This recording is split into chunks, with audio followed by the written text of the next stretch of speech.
Hi, I'm Laura of Cook's Books. It's very nearly the end of the year, so that means it's time to look back at my favourite books of 2016. At 10 we have Radio Silence by Alice Oseman. This is a piece of fiction which restored YA for me a little bit. It's about a girl who's been told all her life she needs to get into a good university, do something with her life, and it's not until she makes a new friend who's a little bit out of the ordinary that she starts to question that life plan, whether it's what she really wants. At number 9 is Six of Crows by Leigh Bardugo. It's a spin-off from her Grisha trilogy. We don't have to have read those to understand what is going on. We follow a band of thugs and criminals as they form an alliance to take on the ultimate heist. They have to invade and acquire something from a renowned fortress that is impregnable. I love the setting we first see in Ketterdam. It's very heavily based on Amsterdam and the red light district and this kind of seedier side of the world. Despite being about 500 pages, it is a really quick read and it's really enjoyable and it's just a bit of fun. My 8th favourite book of the year was Ocean at the End of the Lane by Neil Gaiman. We follow a protagonist as he goes home for the first time in many years for a funeral, and then he bumps into his old neighbours and he starts to remember the strange things that he kind of repressed as a child and normalised so an adult could understand them. And it kind of focuses on a strange woman with magical powers coming into the house and taking over the family and what she does to him. This was so scary, so haunting that I couldn't stop thinking about it for weeks, and it was magical. Just the prose was beautiful, and as ever Gaiman has some fantastic plot devices to bring you to the end of the story. At number 7 is another Neil Gaiman book, It's Neverwhere. This is my illustrated copy by Chris Riddell. This follows an ordinary executive as he moves to London on his climb up the ladder, but a strange girl no one else can see stumbles across his path and he's pulled into the world of London below. This is full of puns on landmarks of London and it makes an entire world beneath the surface level. All Richard wants to do is get back to his normal day-to-day life, but he has to go on a grand adventure to do that. The characters in this are so beautiful, from Old Bailey to the Marquis. Everyone is just stunning. Number 6 is Station 11 by Emily St John Mandel. I read this way back at the start of the year and I was convinced that very few books would come above it in my yearly ranking. But how wrong I was, it slipped down to 6th place. This book follows the collapse of society following an epidemic that takes hold in Canada and uses aeroplanes to spread across the world. You follow a small band of characters that chronicle the beginning of the end, and after the collapse of society, so you get to see the full spectrum of society falling apart rather than just the dystopia that follows after in a lot of books.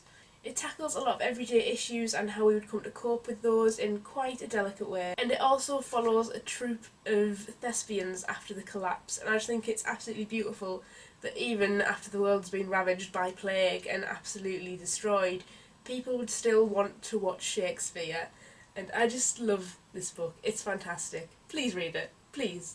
Please. At number 5, it's a book I read at the beginning of the year and I read it as an audiobook. It is The Night Circus by Emily Morgenstern.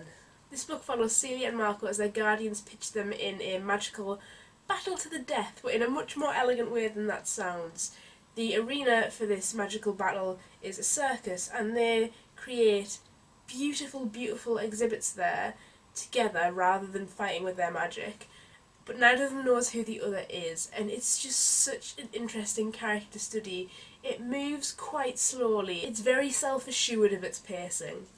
It's more about watching the characters get to know each other without ever knowing who the other is, and how their fascination with one another affects the other relationships within their lives. And it's just absolutely spellbinding. The language and the plot and everything comes together in just such a beautiful way that I was blown away. I was not expecting anything from this book, and it's become my 5th favourite book of the year. At number 4 we have Slaughterhouse 5 by Kurt Vonnegut, which I read very recently. I think it's such a powerful metaphor contained within that book for survivor's guilt and PTSD and the effects of war. We follow Billy Pilgrim as he flashes through time backwards and forwards to the war, his ordinary life as an optometrist, and also the time he spent on an alien planet in a human zoo. Yeah. So with all that in mind, I wasn't really sure what to expect, but I was absolutely blown away by this fantastic modern classic. There was also a lot of really interesting narrative features in there. Kurt Vonnegut was a character within the story, but not the main character. At number 3 is Stop Texting Me At number 3 is The Long Way to a Small Angry Planet by Becky Chambers. This was a self-published novel that became a cult favourite, and then it got picked up by major publishing companies, and the hype surrounding it was so much that I thought it couldn't possibly be as good as everyone said. I thought it'd be a kind of trashy sci-fi novel, but when I read it, it was so good. It dealt with such important topics like how we treat the elderly, LGBT issues, what it means to be part of a family, and where we are in the universe. It's just amazing, and it's a really fun, light read. If you like Firefly, you will absolutely love this. It channels it completely. You have the misfit crew who become a found family. You have the mission on the other side of the universe and the long journey there, the stopping off at different planets, meeting old friends, and getting into a few scrapes here and there as well. It's just wonderful. My second favourite book of the year is Grief is a Thing with Feathers by Max Porter.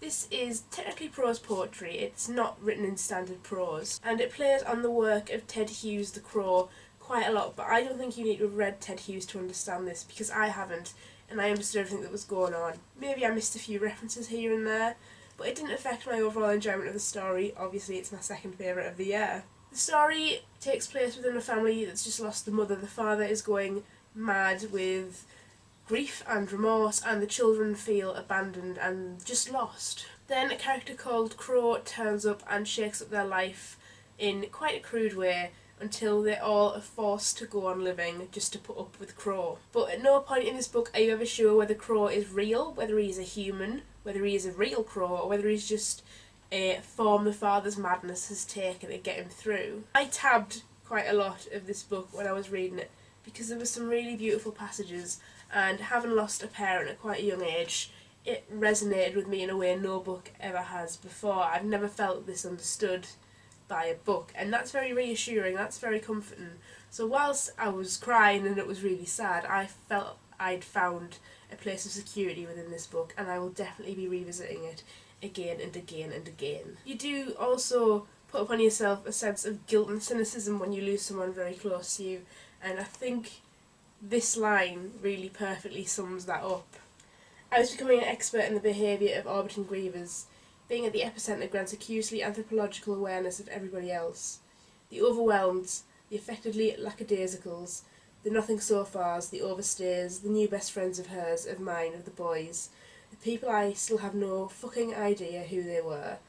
I felt like Earth in that extraordinary picture of the planet surrounded by a thick belt of space junk. I felt it would be years before the knotted string dream of other people's performances of War for My Dead Wife would thin enough for me to see any black space again. And of course, needless to say, thoughts of this kind made me feel guilty. But I thought, in support of myself, everything has changed. She is gone, and I can think what I like. And finally, my favourite book of the year, if you've been watching my channel, should come as no surprise, it is All the Light We Cannot See by Anthony Doerr.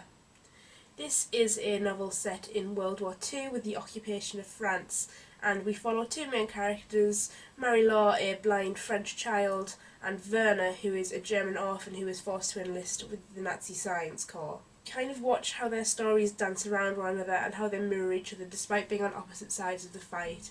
We also see Werner struggle with what he knows is not right that he does with the Nazis, but his need to do it anyway. There are so many aspects to this book I could talk about. It shows such amazing insights such as innocence in war, greed, blind devotion. Everything you could possibly imagine of human nature is wrapped up in this book, and it's just amazing. I'm trying very hard not to tell you anything that actually happens in the book, because I don't want to spoil this for anyone. We also follow some other perspectives, that of Werner's sister, and a Nazi who was employed in looking for great treasures for Hitler's personal collection. As well as this, we jump through time, so the mysteries of the book are kind of interwoven, and you have to unpick them very slowly as we jump backwards and forwards to reveal a little bit more and the effects of that. I cannot sing the praises of this book highly enough. It is devastating, it is beautiful, and it's a little bit magical as well. People walk the paths of the garden below, and the wind sings anthems in the hedges, and the big old cedars at the entrance to the maze creak. Marie-Laure imagines the electromagnetic waves travelling into and out of Michael's machine, bending around them, just as Etienne used to describe, except now 1,000 times more crisscross the air than when he lived, maybe a million times more.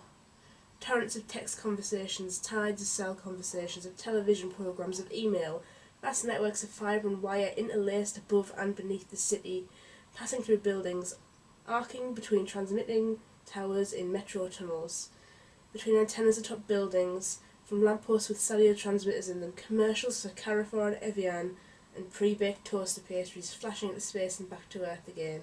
I'm going to be late. Maybe we should get reservations. Pick up avocados, what did he say, and 10,000 I miss yous. There are so many passages in that book that are more beautiful than the one I found, but very stupidly I did not tab them in this book because it would have just been bristling with them. I wouldn't have been able to read for them. Thank you very much for your time. I hope 2017 treats you well. Bye!